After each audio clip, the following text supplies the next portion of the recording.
The issue of chemicals in the environment is a story about science, politics, and humanity's relationship with the planet.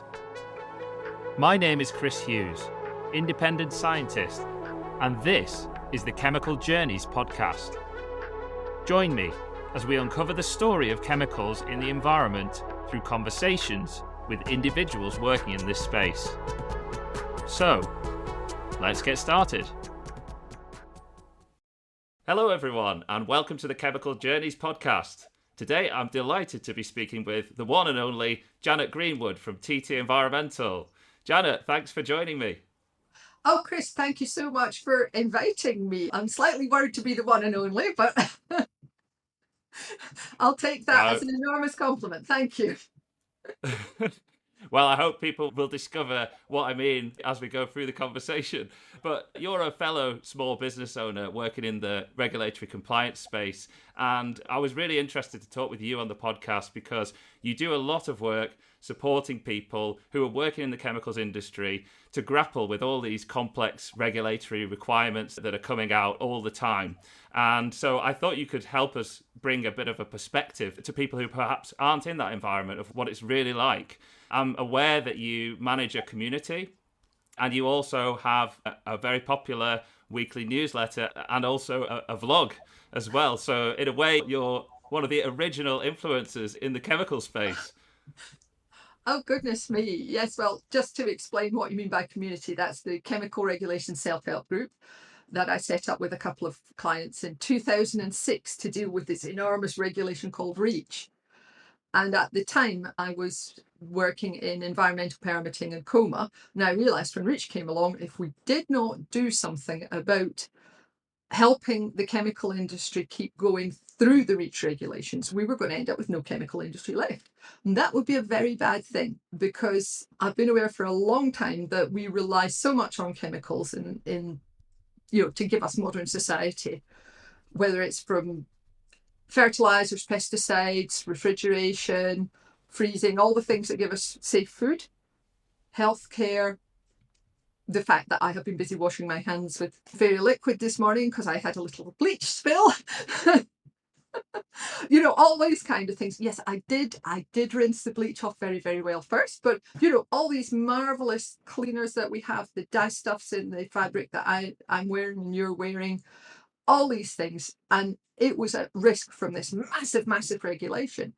So that has grown from 2 members up to, we're probably about 70 or 80 industry members now. That's monthly meetings, and I'll send you through the link. It's chemselfhelp.co.uk. Shameless plug there for you. So that's the community. But we have a second wider community through Chemicals Coffee Time, which is the weekly email newsletter. And then I do a monthly LinkedIn Greatest Hits, which is completely pro bono. That was my baby during lockdown. That was my lockdown project. And I realised that all of my client base, which is sort of twofold, health and safety managers and regulatory affairs managers, all of a sudden these people were sent home and they were on their own. And of course, I've worked from home because my business is home based. Sometimes I have staff, sometimes I don't. And I realized there's all of my colleagues, all of my friends are stuck at home and they've no idea what's going on, first of all, about COVID. And we need to know, because we're scientists and engineers and we like to know how things work. And the other thing that happened was, I thought, they don't know how to really keep themselves going when you're at home on your own.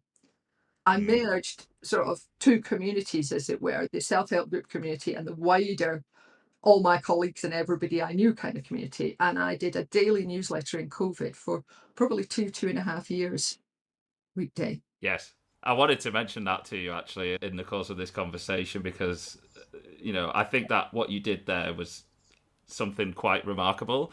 Putting out that newsletter every single day and putting a video out every single day in the midst of COVID, providing that commentary on what was coming out in the news and also what was going on in the chemical regulatory world. I think that you did keep a lot of people going. I don't think we should underestimate that. And there were ups and downs. You could see that some days were harder than others for you as well. So, I think that speaks a lot to your conscience and wanting to provide service to others. Oh, thank you very much. I know that for me, it got into a daily rhythm. And we had a funny video. I made sure there was a funny video every day because it's all about Mm. morale. When you're in that Yes. situation, none of us had navigated a lockdown before. None of us had been in this situation where there was all this science-ish stuff coming out and we couldn't Yes. understand exactly what was going on. And then, like you say, there was still the regulatory programs and everything running in the background.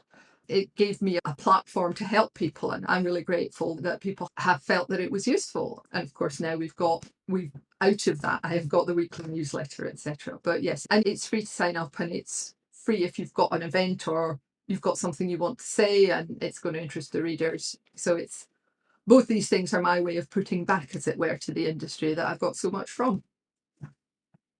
Yeah, no, it's really great. And maybe we could talk a bit more about your newsletter and what your kind of methodology is for putting that together, because you have the regular sections, don't you? I really like the way that you bring other people's contributions into it. You always credit people who have given you some useful intel that's gone into the newsletter. You always have your reasons to be cheerful videos, and then you have a recipe as well, right?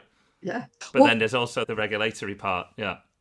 Well, it's a magazine and it's kind of still very much like it was in lockdown because once I started to get into a rhythm, we had individual things on individual days through the week.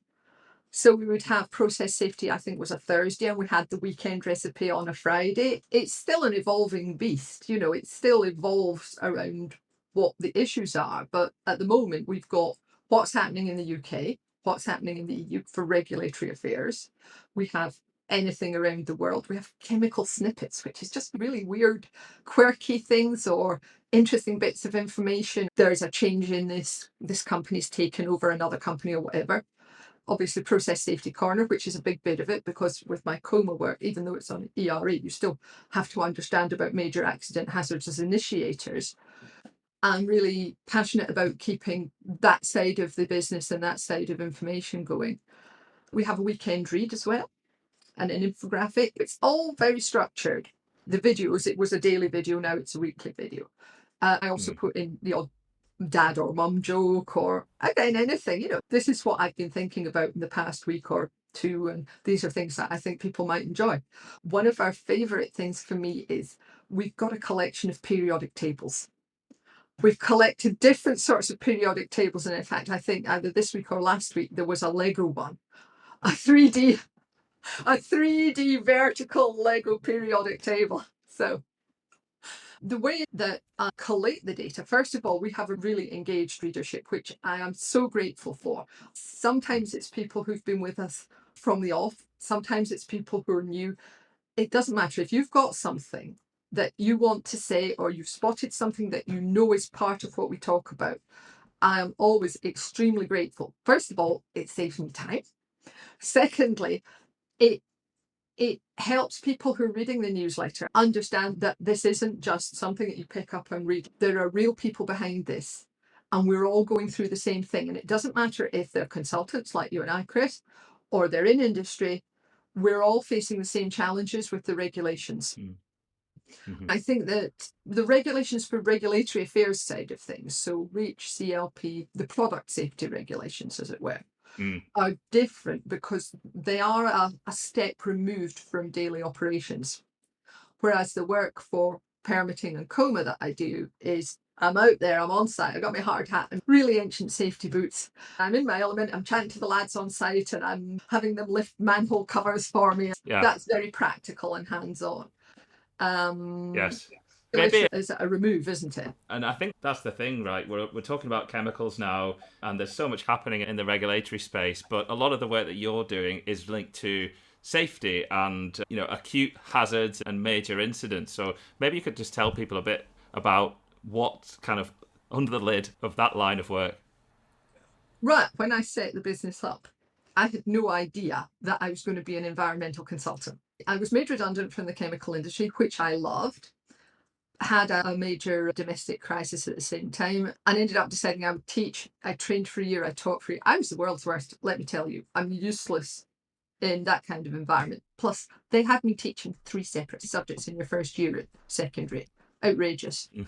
I went back to temping, which I'd done before secretarial, and decided I would sort of merge my secretarial work with the chemical industry and set up as Technical Typing Limited, which is where the TT comes from. Okay. I was back on site at Rhodia to help them with this thing called IPPC that was new, and that at the time we all thought was mainly a paperwork issue, although we now know better. The head of site said, "We found some black crap under the Morpan building. You're a soil scientist. You find out what it is. Tell us about it." And that's the point where it's like, well, trained as a soil scientist, understand chemicals from working in the industry, and I know my way around bureaucracy. Hang on, this is what I should be doing. The first phase of the business, as it were, was very much based around helping people get through the IPPC applications. My first hire was Sandra Hillier-Brook, formerly Sandra Jackson, who's a contaminated land geologist. And we spent quite a lot of time helping people with their site reports, with their applications, their variations, and we still do a certain amount of that. And then COMA was an obvious sort of add-on to that, particularly COMA ERA. And that is all to do with pollution prevention. And because it makes me smile, laugh, raise an eyebrow when people go on about sustainability. And sustainability to them is all about, oh, here's another audit that you need to do. And yet, when you think about it, my business has always been about sustainability, because if you can't make chemicals safely and in an environmentally, as low an environmental impact as possible, then this social contract that we as the industry have with the public, although the public don't understand it, the social contract is there that we will do these things that help them. And then, but on our side, we have to do it as safely and as cleanly as possible. So the sustainability industry is something that, yes, even parts of the environment, ISO 14001, we don't get involved. If you look at what you have to do under permit, for example, you are given legally binding targets on your emissions. You are given legal requirements to report. 14001, you set your own targets. It's not legal. It's a hell of a lot of cost and expense. And in the olden days, and previously under what has become environmental permitting, you've got a tick in the box of management for environmental management if you had 14001. And yet that 14001 could be written with virtually nothing about the chemicals you were actually making or handling. Yes. I remember somebody saying to me, but something stupid like 2002, 2003, oh, do you know so-and-so, he's really big environmental person in Leeds, degree in politics. Yeah. Hearing what you're saying there, I think a few things kind of jumped out at me. So you mentioned about with sustainability, kind of everything becoming procedurized and kind of like box ticking and not thinking through exactly what was really needed to make a real impact. I think that as a society, we have a bit of a problem in that we like having a process, we like having a form to follow, we like being mechanically going through a checklist because it allows us to be a bit on autopilot. And I think that's something that has now come to the sort of sustainability area, and that there's been a lot of criticism recently that they are overly procedurizing things and not actually changing the operations on the ground, or they're making promises for the future that when the future comes, they don't ultimately deliver them. And yet they've reaped a lot of benefits from making those promises. Yeah. It's interesting what you just said as well, Chris, about not changing operationally. Now, you'd think that with control of major accident hazards, the most hazardous sites, you'd think that when people go into site to do an audit and go, you need to change this because it's going to cause you, if you don't sort this out, this is a precursor to a major accident. You'd think that would cause operational change. You'd think that would be high up on people's agendas. Yes. And yet one of my process safety pals, Tracy Kelly, remarked on LinkedIn this week, I can't get people to take me seriously to make the changes. And she actually ended up doing a master's in psychology to try and work out why that was.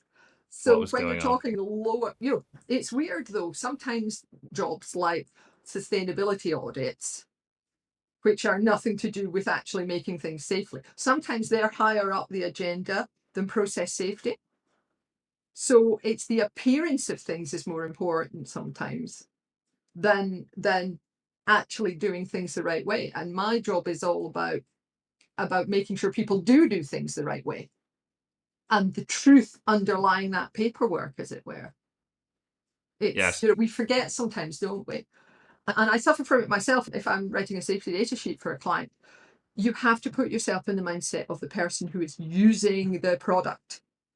And it's really easy to write a safety data sheet for somebody who is going to formulate with the product and who needs to know all of that data. And yeah, oh God, I can't be bothered putting anything in about gloves. No, that bit's the important bit.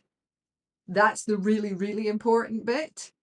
We've Yeah. got to remember that when we're in regulatory affairs. What is the underlying truth of this? Not just, oh, I've got to go through this box ticking exercise and fill the safety data sheet in or check that the software has done it for me. Am I Yeah. giving the person using the chemical, and indeed the person who might be writing the safety case and Yeah. trying to prevent major accidents, the information that they really need? Yes. I do think the tendency to overly procedurize things is also, it gives people not cover, but it almost kind of distracts them from being vigilant, and it allows them to take their eye off the ball because The they word say, yeah. vigilance is the word. We Yeah. have to be vigilant every time we are handling chemicals, even if we're just using bleach to clean out our compost bin, as I was this morning, for example. Yeah. Yeah. It's And there's no substitute for that, really. And it's almost like an individual responsibility level, isn't it? You're as good as how vigilant you are and how much responsibility you take for looking out for the blind spots that perhaps aren't covered in the rules and the yeah, tick boxes of things. and I think as well, and sort of on a related note to the box ticking exercise, this brings us rather nicely round to REACH and all its works as it applies to the safety data sheet. Have you seen recently that they're talking about perhaps cutting back or even removing the exposure scenarios? I did not hear that. That's very interesting. I did Oh, work on those early in my career. I have so many problems with the exposure scenario. Yeah. How can somebody who is 3, 4, 5, 6 steps away from the end user because of the complexity of the supply chains, how can they do a risk assessment for the end user? You can't. Safety data sheet, in my view, one of the readers of the safety data sheet is your health and safety manager in chemicals or using chemicals outside the industry. And we need to provide them with the information they need so that their people they can do the cost assessment, or a professional can do the cost assessment themselves, and they can protect themselves and wear the gloves when they're handling the bleed, for example. And yes, I Yes. did wear gloves. It's very interesting that they're sort of talking about that, because that was always something that was raised, is that we used to have a safety data sheet. It was, I don't know, how long's a typical safety data sheet, 5 to 10 pages, something like that. And then all of a sudden we were having safety data sheets that were hundreds of pages long, full of numbers and codes and things, which had been generated at the top of the supply chain, like you say. And people were saying this is not of much value to people who are sort of working on the ground, and it created a huge amount of activity and effort for people to build and maintain those. I did hear recently that maybe there's an update now on the UK side, because at one point the UK was talking about, as part of UK REACH, increasing the requirements for exposure information as part of UK REACH. And yeah. We're still waiting to hear what happens about REACH. Although I Yeah. have heard on the grapevine, because I have some wonderful readers, the best ones are anonymous, of course, who are thinking that we've had the DEFRA announcement on ammunition and lead this week. We have some other DEFRA announcements that have been kind of backed up while there's been all the discussions between the EU and the UK about an ongoing relationship. So rumour has it that we will be hearing about UK REACH. But honestly, Chris, I cannot tell you how much a dead end I think that the whole thing is for exposure scenarios.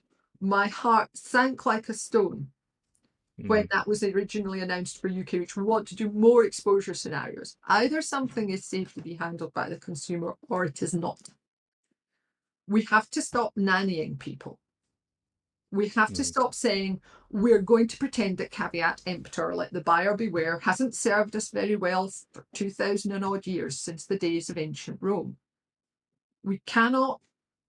Life is dangerous. Life is risky. There are hazards Mm-hmm. everywhere. We cannot baby people to the point where they cannot take a decision. We can educate them in the hazards of chemicals. We should provide them with the information to then make their own minds up about how they are going to handle said chemicals. Mm. We should definitely not be going down that route in UK Reach, because the only people who will win are the big consultants, not the little guys like you and me. We'll just be having kittens trying to deal with all the paperwork.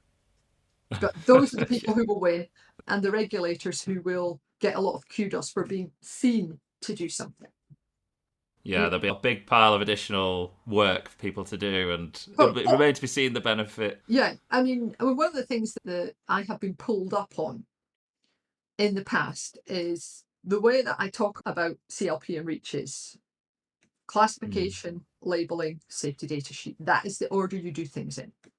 Oh no, my software does the safety data sheet first and then I do the label. No, the classification is the most important thing. And you're right, Chris, it does not cover every hazard, but the classification then generates the label, and that then goes into the safety data sheet. But the safety data sheet also has the non-CLP hazards like occupational exposure limits and the REACH designations like PBT, VPVB, although of course in the EU they've been brought in to CLP. But Yes. you have to focus on the thing that's really important. And I say to people who come on a training or in the self-help group, the most important bit that you will ever write for chemical communication is the label, because that's there when people open the bottle or the jar or whatever. Yes. And the safety data sheet very often is the small print. And what do we know about the small print? Nobody reads it. Yeah. Or if they even get it at all. Exactly. You know, under COSH, everybody's supposed to have access to safety data sheets. Well, you're on the kind of site that's got 500 safety data sheets, and your regulatory affairs person is having kittens trying to keep them all up to date because there are so many changes coming through at the moment.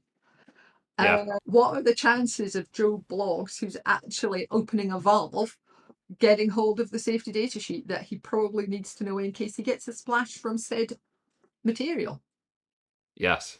Yeah. No, exactly. Oh, this guy's been drenched in something. Quick, get in the filing cabinet, find that, find that SDS quick. Yeah. Yeah.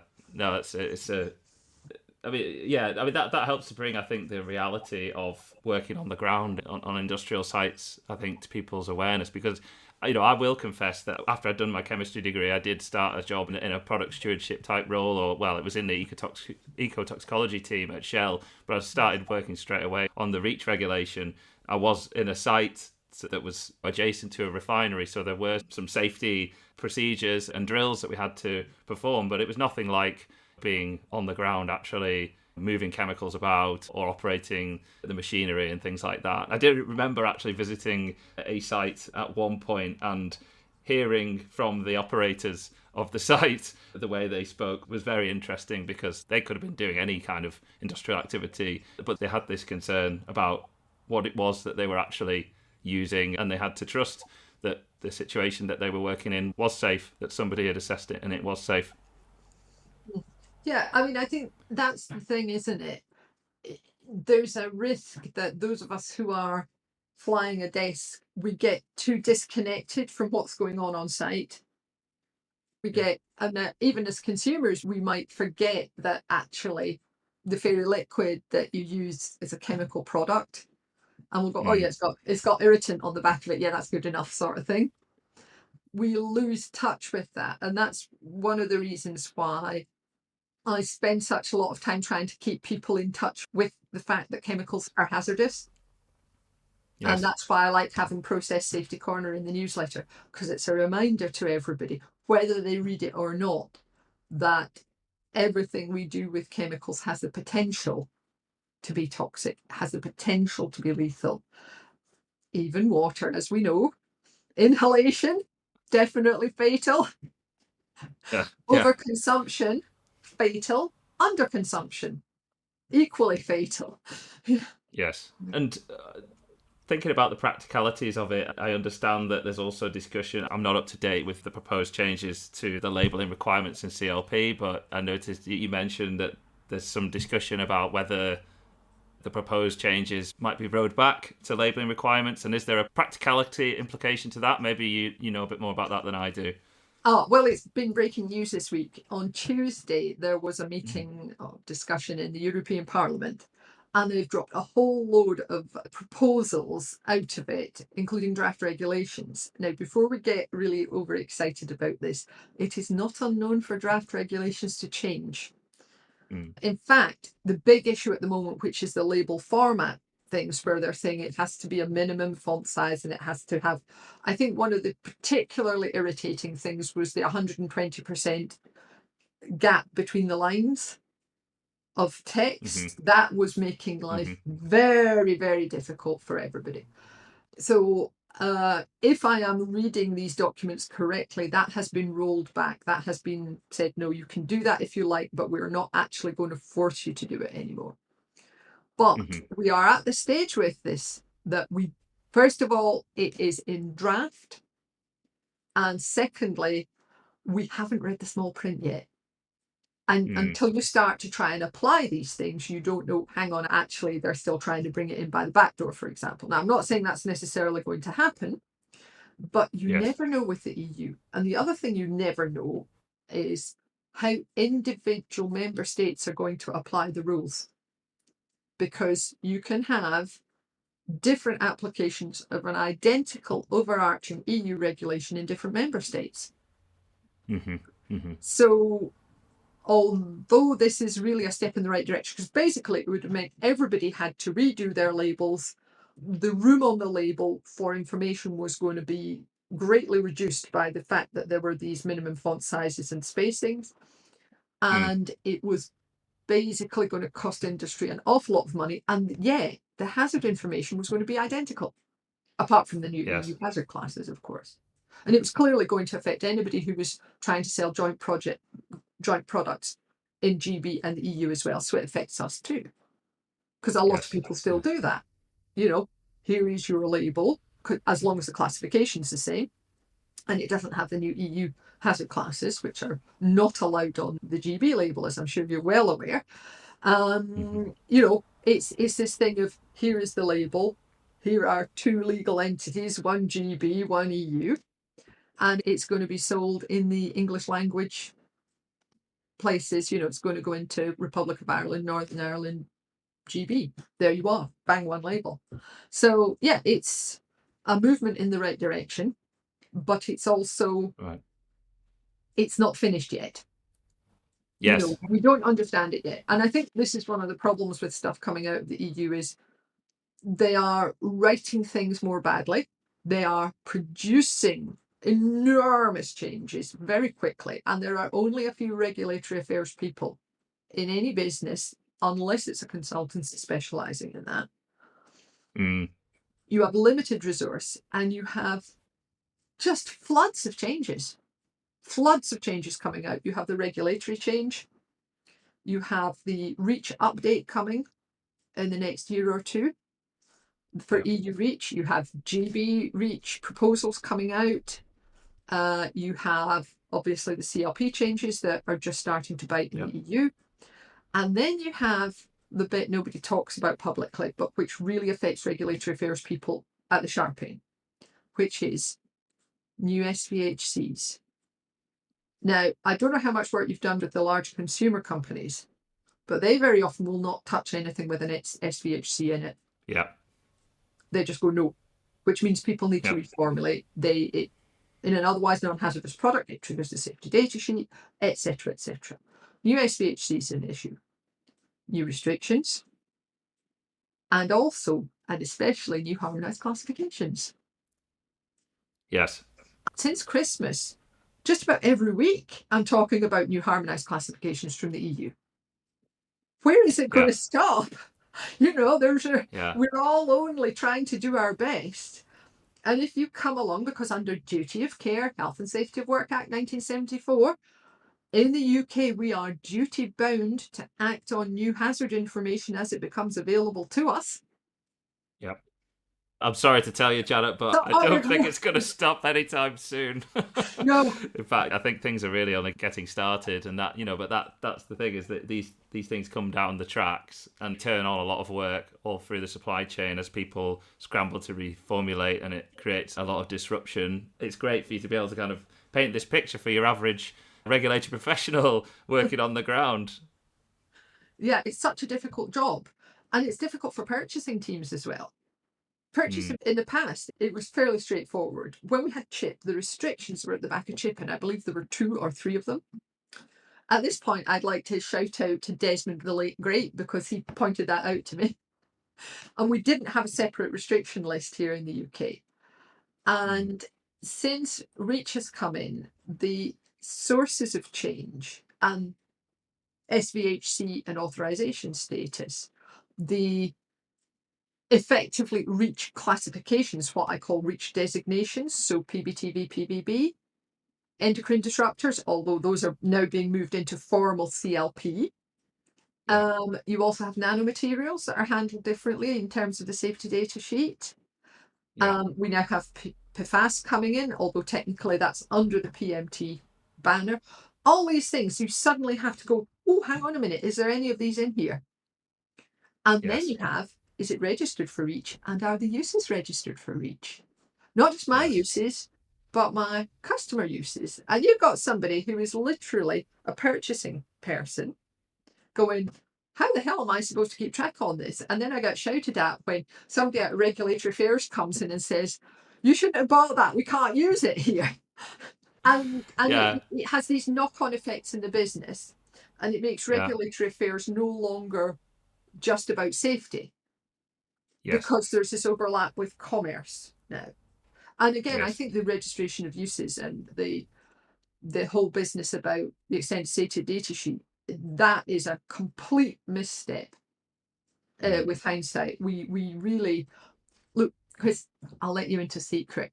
I just turned 60 and I do not care anymore. It's like I care deeply about the future. I care deeply about the future of the chemical industry and supporting that, but I don't care about rubbish stuff anymore. And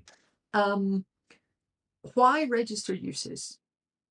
It creates this enormous situation where you have to go, oh, is it registered? And even leaving aside the extended scenario that we touched on earlier, do we really need this? Probably not. And in fact, there is an argument for saying when REACH came out, it was not supposed to be like it is now. The idea behind REACH was to take the chemicals that were on the market in 1981 in the then European Economic Community and take them through the NONS process, the Notification of New Substance process. And it was kind of supposed to be gone in the next year or two. And, the only people who would need to bother about paying for data would be new entrants to the market. And it's not worked out like that at all. So you have this enormous burden on the industry to keep the REACH dossiers up to date, to keep the data up to date. And takes away from the bit that matters, which is, do we have the data and what does that do to the safety data sheet and the label?